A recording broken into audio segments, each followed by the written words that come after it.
Oi, gente. Oi, pessoal. Oi, gente, tudo bem? Como vocês estão aí? Como vocês estão aí? Tudo bem? Tempo bem? para a resposta. Tempo para a resposta. Se você quiser dizer que não tá tudo bem, aqui é o espaço. A gente vai te acolher. A gente vai te receber na sua não bem-estar, no seu não bem-estar, no seu tô na merda, no seu... Cara, tô achando tudo uma grande bosta. Minha vida, de modo geral, o mundo... O que foi? Tá ruim? Não, então também se você estiver bem, se você estiver bem, tipo, tá não, tudo tô bem. bem, tô otimista, tô trabalhando, tô não sei o quê, tô maravilhosona, tô maravilhosão, tô incrível, tô maravilhosix. Maravilhosix. Zix. Tô maravilhosix, tô maravilhosedes. Maravilhosos. Deses.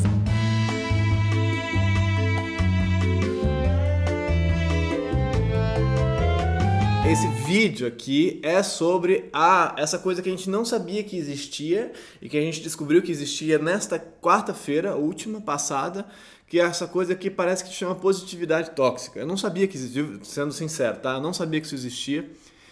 Porque quem foi que inventou um negócio que é gente... uma coisa que é positiva, é para ser positiva, mas ainda assim ela é tóxica? A gente ia fazer a gente não tinha o que falar na quinta-feira, porque a gente não fez vídeo. A gente tava exausto e tal, tava exausto.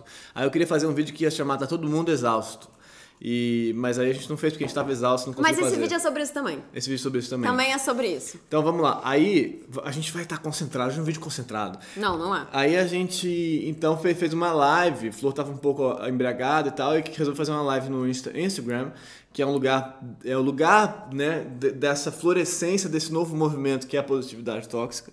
E aí ela perguntou, vocês querem que a gente faça um vídeo sobre o quê? E aí o recorde das respostas foi positividade tóxica, né, ali. E a gente falou, recorde quando eu falo foram 3 respostas, da mesma pessoa que falou várias vezes. Mas aí a gente não sabia o que era, e aí foi pesquisar. Eu fui pesquisar. Não, eu não fui pesquisar, porque o nome já diz tudo. O que é positividade tóxica? Essa galera que manda pra você gratidão e que não consegue olhar pro outro e falar, talvez aquela pessoa realmente não consiga tirar nada de positivo da situação que ela tá passando. Porque a gente não precisa o tempo todo tirar coisas positivas da situação que a gente tá passando. Pelo amor do meu bom Deus. Ou deusa. Ou deusix. Não dá, gente. A pessoa tá na merda, a pessoa tá desempregada, tá sem dinheiro, não tem como pagar as contas, tem que tirar... Não, mas agora porque realmente agora eu vou conseguir tirar uma coisa positiva. Não, a pessoa tem que poder estar na merda pra ela sair da merda. Ela tem que avaliar a merda, ela tem que olhar pra própria merda, ela tem que falar, tô aqui, não tá merda, muito bem, tô na merda. não tô legal, não tá bem, como é que eu posso sair disso aqui? Não é olhar e falar, o que eu posso tirar de positivo dessa experiência de merda que eu estou? Gente, brother, não dá pra fazer isso, entendeu? Aí a galera inventa esse negócio de gratiluz. Quem é que inventa isso de falar gratidão? Quem inventou gratidão? Primeira coisa. Eu sei. Gratidão, eu acho que tem uma coisa religiosa, de fato, tipo espiritualidade, não? Acho que o pessoal vai ficar... O pessoal vai ficar bravo que eu tô falando mal de gratidão? Mas tudo bem. Pessoal, se vocês ficarem bravos com o negócio de gratidão, pode ficar bravo. Eu acho uma cafonalha sem tamanho. Eu falo agradecido. A pessoa mandar gratidão pra você no WhatsApp. Uma vez eu trabalhei com uma diretora, muito legal ela, eu aprendi muito com ela, mas ela não deixava a gente falar obrigado. Ela falava, você tem que falar grato. E era muito chato, porque obrigado, obrigação, obrigatoriedade, eu até entendi a lógica dela. Isso foi antes dessa revisão que a gente faz da linguagem de hoje em dia, assim. Isso foi assim, sei lá, muito tempo atrás. Então era um tensionamento que eu não podia falar, obrigado. Grata. E eu falava, desculpa, não, grata. Mas isso já não dá, porque você vai fazer um trabalho com uma diretora de teatro. Teoricamente, o teatro deveria ser um lugar... Tá, né? Mas esse... Do diálogo. Aí a pessoa fala, você não pode falar obrigado? Eu acho que o problema da regulação da linguagem é um problema geral, assim, né? Porque a gente aprende muito revendo o que a gente está falando, de fato, totalmente. Acho que é muito louco a diferença que faz a gente perceber os preconceitos que a nossa expressão verbal carrega. Totalmente. E assim, eu era muito resistente a isso no começo. Agora, sendo youtuber, eu vejo a importância que isso tem. Mas, ao mesmo tempo, também tem um outro lado que vira uma regulação de todo da sua existência. Você não pode fazer blá blá. E aí, mas uma coisa são... Political correctness. Mas aí uma coisa é a gente revisar, por exemplo, nossa linguagem que muitas vezes é racista, por exemplo. Sim. E aí a gente precisa revisar. Sim. Né? Não dá pra gente falar inveja branca, não dá pra gente falar humor negro, não dá pra gente falar... Tô falando aqui, mas é porque não dá pra falar. Outro dia eu tava falando com um amigo meu e ele falou assim... Cara, é muito difícil pra mim, porque... E esse esse eu acho terrível, que não dá pra falar, por exemplo, criado mudo. Nossa, nunca tinha pensado. Criado mudo. Vem de criado, porque na época da escravidão, uma pessoa que ficava a lá. pessoa ficava ali do lado da cama do senhor, sei lá, e ele era o criado mudo. Então eu nunca usei criado mudo, na verdade, mas pessoas mais antigas, né, mais velhas, usavam. Claro. E aí a gente olha aí, você nunca nem se deu conta do quanto que tinha, ou ferrado, por exemplo. Ferrado eu já sabia. Não, ferrado você já sabia. Fiquei sabendo no YouTube. Ferrado tem a ver com ferraro escravo. Com ferraro escravo. Então, tudo isso, eu acho que a gente precisa rever completamente. Ou mesmo coisas que a gente fala que são machistas, né? Que a gente também precisa rever. Agora, o que eu não consigo entender é essa coisa, porque agora a gente tá com muito tempo, né, pessoal? O pessoal tá inventando muita coisa na modernidade, a contemporaneidade tá inventando muita coisa. Essa internet aí trouxe pra gente o quê? Muita invenção. Porque aí a gente começou a inventar que a gente tem que ser muito grato e a gente tem que dizer gratidão no YouTube, no Instagram, no sei lá onde, no Twitter, né? Ai, gratidão, gratidão. E aí só que essa gratidão, ela ao mesmo tempo te afasta de um sentimento que pode ser real, né, que você tá tendo, assim. Porque várias vezes você só responde gratidão porque é meio... Ah, tá, gratidão. Eu acho muito... parece que esse movimento todo da positividade no negócio começou com O Segredo, aquele livro maravilhoso, aquele grande livro que realmente aprofunda as questões da existência humana.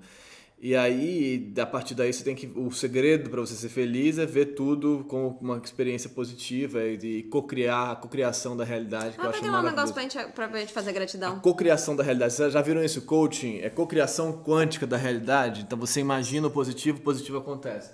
Gratidão. Agora, momento gratidão do vídeo. Momento gratidão do vídeo. Se a gente fosse um canal sério, a gente parava agora e fazia um negócio. Momento gratidão. Nós recebemos essa parada aqui do YouTube. Parabéns for passing 100,000 subscribers. E foi muito engraçado, porque a gente já tem 130 e alguma coisa. E foi engraçado porque a gente tava... Aliás, tô falando agora um momento sério. Vamos fazer a capinha para as pessoas? Pode chamar gratidão esse vídeo. Por quê? De verdade, muito obrigado a todo mundo que tá aqui com a gente. Todo mundo que tá, todo mundo que fala, todo mundo que conversa com a gente, todo mundo que manda textos gratidão. Maravilhosos. De verdade. Mas o que eu acho louco... Só falar um negócio aqui rapidinho. A gente era com 100 mil que você ganha, a gente fez 100 mil e ninguém mandou, e a gente falou, e aí chegou uma hora que um dia a gente tava muito frustrado com uma série de coisas que tinham dado errado. Cadê a nossa plaquinha? Aí você falou, eu quero minha plaquinha desse desgraça desse YouTube. Eu falei, calma, deixa eu ver aqui esse negócio. E aí eu escrevi pra eles e falei, cadê a nossa plaquinha, cara? Aí o cara falou, tá. E aí o cara foi super gratidão. O cara que me atendeu, o Júnior, da equipe do YouTube, ele é Júnior. Se você estiver vendo esse vídeo por algum acaso estranho, muito obrigado, você foi muito legal. Eles são muito legais. O algoritmo, se você puder mandar pro Júnior esse vídeo. Júnior do YouTube. E aí eles mandaram, tem que pedir, não vem assim, você tem que pedir. E aí veio, então a gente já tá com 133, eu acho, agora, enquanto eu falo essa frase, mas chegou agora, a gente ficou muito feliz, a gente vai botar ele na parede. Mas o ponto da história é que... Você quer falar? Porque eu queria falar umas coisas sobre esse movimento da positividade mais sério, que eu tava pensando. Não, eu só acho que a positividade, se ela é uma obrigação, ela tira o seu direito de não estar positivo em relação a uma coisa que talvez esteja acontecendo com você que você não consegue tirar a positividade daí. E não é através da positividade também que você vai dar uma volta num momento em que você tá vivendo uma coisa que é difícil pra você. Não é a positividade que vai te tirar desse lugar. É o entendimento de que aquilo é difícil pra você, de que você tá passando por uma situação que é talvez traumática, talvez seja uma merda completa, talvez seja desempregado, talvez você não tenha grana pra pagar suas contas, talvez você esteja se separando, talvez... E aí não adianta você falar assim, mas o que ao invés de você viver aquilo e por conta da experiência que você tá tendo naquela situação, você sair dali, não, você falar, mas eu preciso ver alguma coisa positiva nessa experiência. E muitas vezes não tem, ou muitas vezes você não consegue ver. E tá tudo bem, assim, porque eu acho que tudo isso é uma coisa meio autoajuda que te obriga o tempo todo a ter uma experiência de meio... me parece sempre uma coisa um pouco estadunidense.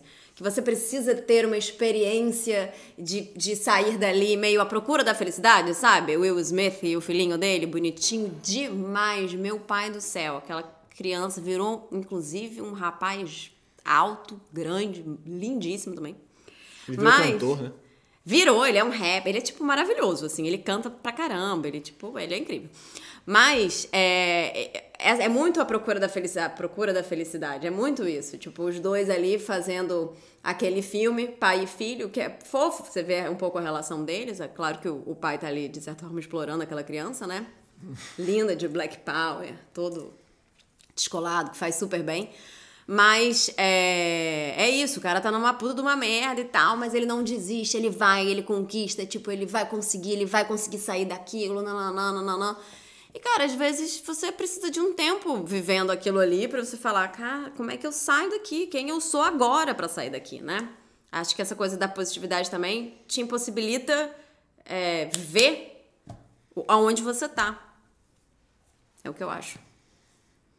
Total, concordo totalmente. Eu ia dizer coisas parecidas com isso, com uma palavra mais teórica, mas eu acho mas que... você pode usar o Freudinho, tenho certeza. Posso, você certamente. Pode pegar Freudinho, Pankseppzinho. Não, eu acho que tem, assim, várias pessoas que me falam assim, eu queria ser uma pessoa melhor, sabe? Eu queria não sentir isso que eu tô sentindo, eu queria não sentir inveja, eu queria não sentir ciúme, eu queria ser mais moderno, não ter ciúme, eu queria não ter inveja, eu queria não ter raiva de tal pessoa, eu queria não ter vontade de matar tal pessoa. E eu queria ser menos moderno e não querer comer todo mundo. Essa eu não sei se eu uso. Mas eu queria não produzir esses pensamentos, porque aí tem essa ideia de que só de você pensar, você já está cocriando a realidade. E então, que isso tem a ver totalmente com os procedimentos de recalcar conteúdos que são indesejáveis para a gente, né? Então, são desejos que aparecem, lá para o Freud tinha muito a ver com desejos, mas agressividade também, que aparecem, que você empurra para baixo porque eles não são aceitáveis, né? Moralmente, no mundo que a gente vive, ou na sua estrutura familiar, alguma coisa que não cabe. Não cabe, você empurra. E quanto mais você recalca, mais tendência a produzir sintoma, nesse sentido, você modelo panela de pressão de existência. Quanto mais empurra para baixo, mais tendência você tem para sair por algum lugar, porque você justamente não está elaborando, pensando sobre tal. Então, acho que o que essa obrigatoriedade do positivo, do sei lá o que produz, é primeiro uma incapacidade de lidar com as próprias falhas nesse sentido, né? Com os próprios desvios, com os conteúdos que não são aqueles que a gente gostaria de ter dentro da gente. Então, eu acho que é uma grande cagada, falando totalmente sério, acho que é ruim mesmo, assim, esse é um problema, pra gente mesmo, é um problema, porque como é que você faz então quando você tem agressividade em você? Você não aceita. Eu não posso aceitar isso, porque eu tenho que ser uma pessoa evoluída, eu tenho que ser uma pessoa boa, eu tenho que ser tal. Então, não cabe em mim esses desvios, não cabe em mim. Então, e tem umas palavras também, assim, né? As pessoas que não... Como é que é? Desculpa te interromper, fala. Não, aí tem esse movimento. Esse é que se desdobra em vários sentimentos diferentes. No Instagram, o mais claro é inveja, né? Então, não posso sentir inveja. Então, não dá. Então, tá errado. Tá? Você sofre muito. E você produz inveja, sofre muito. O Instagram é feito pra sentir inveja. E aí você fica nessa situação de, ao mesmo tempo, querer produzir inveja nos outros e sentir inveja dos outros, ser regulado, é um modelo de regulação. Eu falei muito no vídeo sobre síndrome do impostor, falei muito sobre isso lá, dessa estrutura super egóica que o Instagram faz. Você julga o outro e pede para o outro te julgar, né? Então é como se você fizesse uma dupla validação de superego no Instagram. Nas redes, de modo geral, mas o Instagram acho que é o mais com volume mais alto. Isso é um lado. O outro lado... já cansou? Não. O outro lado, que eu acho muito complicado, você também falou aí, é quando a gente para de perceber que o outro talvez não seja tão gratiluz contra você. E a gente passa a julgar o outro como menos evoluído, menos positivo. O outro tem uma energia assim que ele não tá... como é que é isso? A pessoa que tem uma energia... Você tem um nome, um termo também.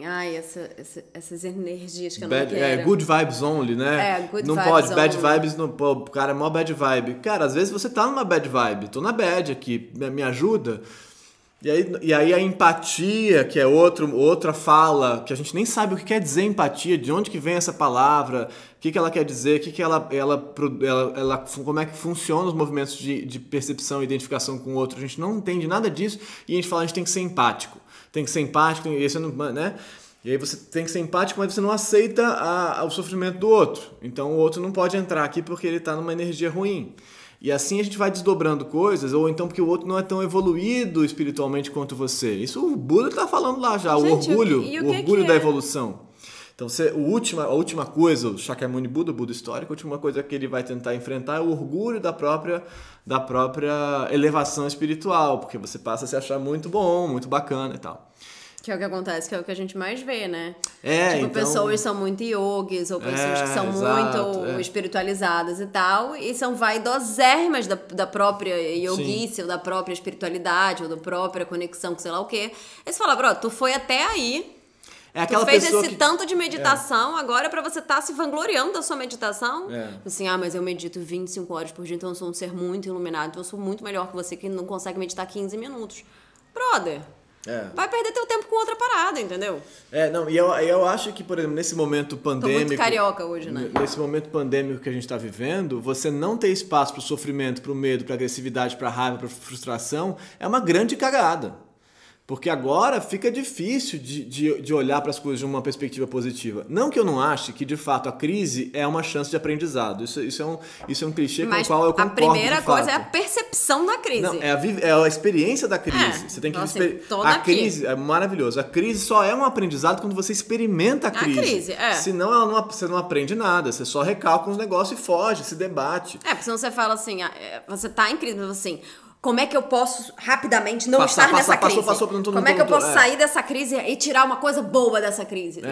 Você não vai tirar uma coisa boa dessa crise. Você vai transformar a crise em autoconhecimento, sei lá, uma palavra, né? Que é outra palavra complicada. Outra palavra complicadíssima. Porque quando você fala de autoconhecimento, eu gosto de falar de pesquisa de si, por exemplo. Autoconhecimento parece que você vai conhecer um objeto.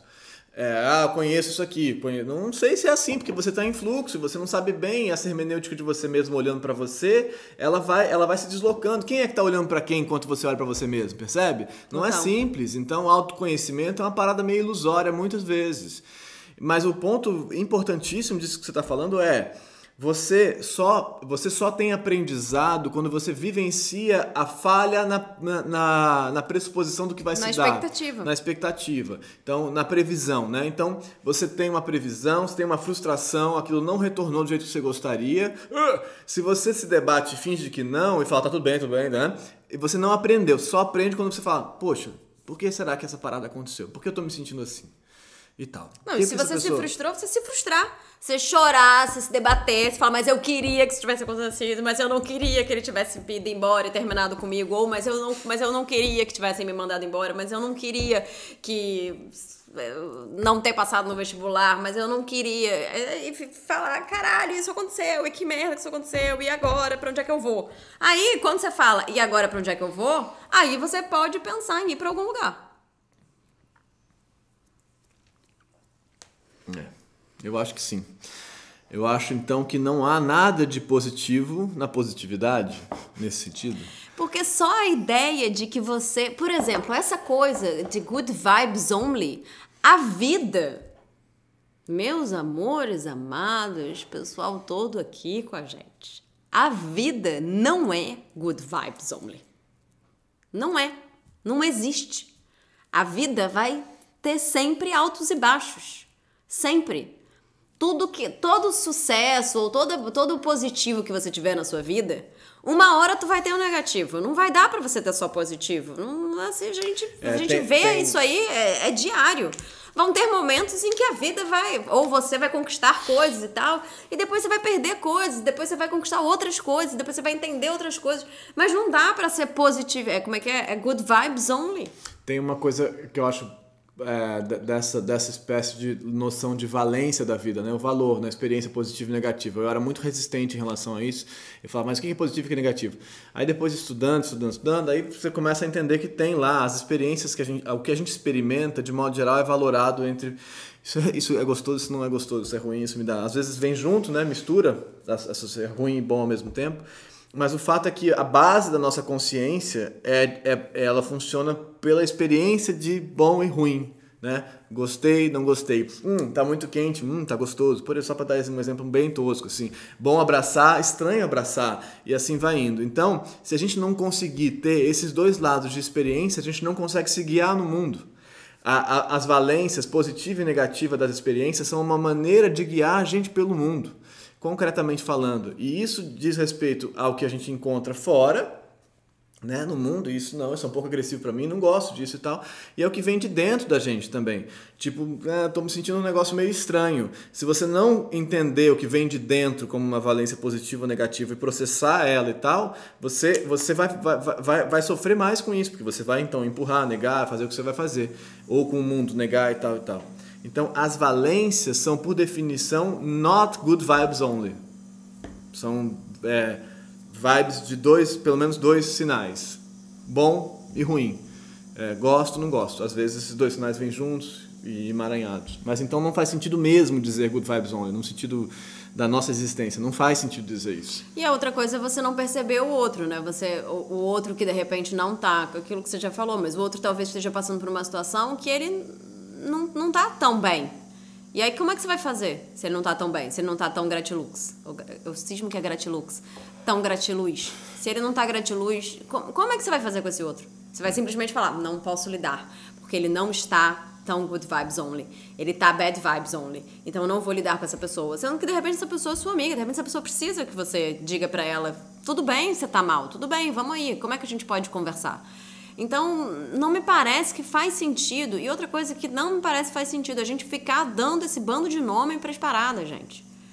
Good vibes only, gratiluz, positividade tóxica, isso tudo são